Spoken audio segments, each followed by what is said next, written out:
co-main event. Zhang Weili defends against Amanda Lemos for the strawweight title. Weili has not fought since, was it the Esparza fight last November? God almighty, it's been a long time. Yeah, but she put down a big marker there, taking out the champ, You have to acknowledge that Esparza was the champ. Yes. And widely held to be one of the dominant wrestlers in female mixed martial arts. Yeah.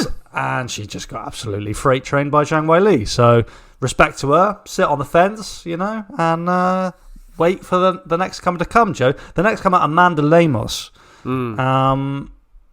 She's been building a bit of a highlight reel, but I have a confession to make, Joe. Go on. You've never seen a fight? I didn't know this fight was happening until until 5 minutes before our pod. Wow, okay. Yeah. Is that an indictment on you or on the UFC for promoting it? Or not promoting it?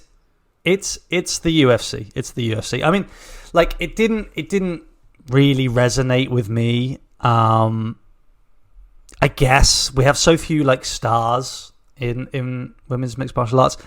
Lemos does have the kind of highlight reel to build a promo off of. Zhang Weili is the real deal. Yeah. So ultimately, you've got to look towards. I guess it's the depth in the division. There's no like culmination of the great climb to the top. Yeah. It's just suddenly. Well, Lemos 3 fights ago lost to Andrade by standing arm triangle. Which was dope. Let's be real, that was a dope finish, but that was 2 fights ago, and since then she's beaten Michelle Waterson and then Marina Rodriguez, both of them finishes. The Rodriguez one was particularly impressive with the hooks, with the G and P to follow up. No, it was up against the fence, I take that back. It was 2 impressive finishes, and she has got power in her hands, for sure. It's just, does she have... Joe, the win against the loss to Andrade, would you say that's aged well? No, Andrade has lost 3 times this year, hasn't she? No, she's lost twice this year. Including one of the worst knockouts. She's lost 3 times this year. She's lost 3 times in a row and fought 4 times. And the one, not the most recent loss, but the one prior to that was embarrassing. I'm still cringing, Joe. And so if you're losing to Andrade, I'm struggling to get hyped for you. How does Amanda Lemos win this fight, barring something freaky happening?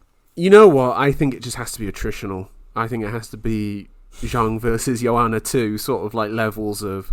I'm just going to have to empty everything out here, because I think Zhang Weili she's phenomenal. Like, I love watching her fight. I think if you don't enjoy watching Zhang Weili, I think there's something up with you. The fact that she went out there and just mashed Esparza into the ground with wrestling and grappling was just like, yeah, I'm going to beat you at your thing. I'm sorry, man. She beat Rose in the rematch. All right, I know Rose has been QAnon'd out of the division and she's moved up to 125 now, but like sorry. But Zhang Weili, I think, is immensely exciting.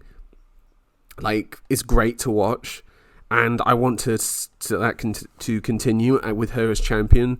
I like it when there's someone at the top who's just like, bring me the next contender. So that's why I've gone with Zhang Weili by submission. She knows that Lemos can be subbed. She knows that she can get subbed in a very unorthodox way, in a kind of slightly amateurish vibe.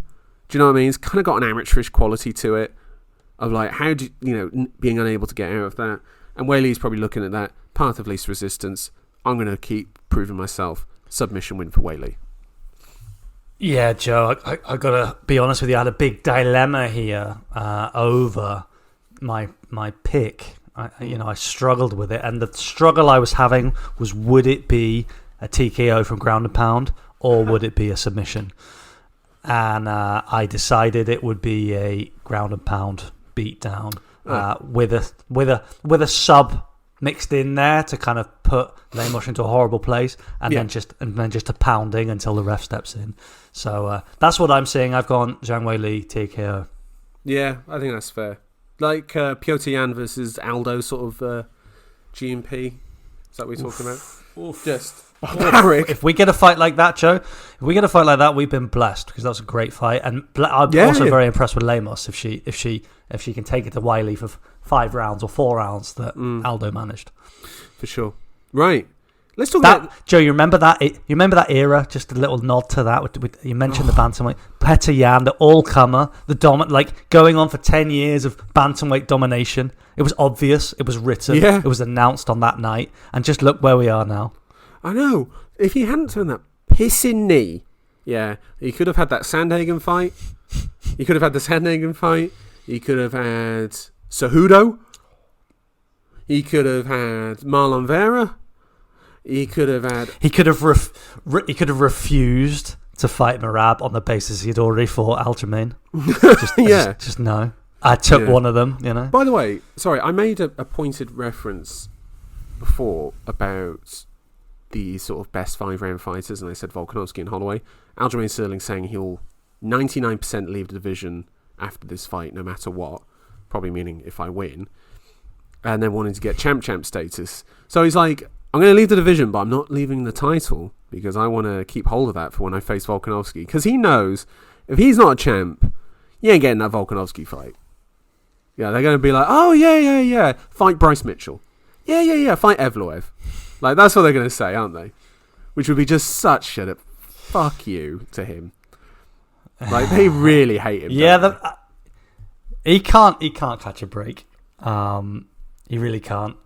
No. But, if he goes and puts a marker out there on Sean O'Malley, it will be hard to deny him. I think there's a room for some hype to build there. I think there could be some interest. So yeah, let's see. It's all going to be settled here on Saturday. We're going to know the direction of bantamweight.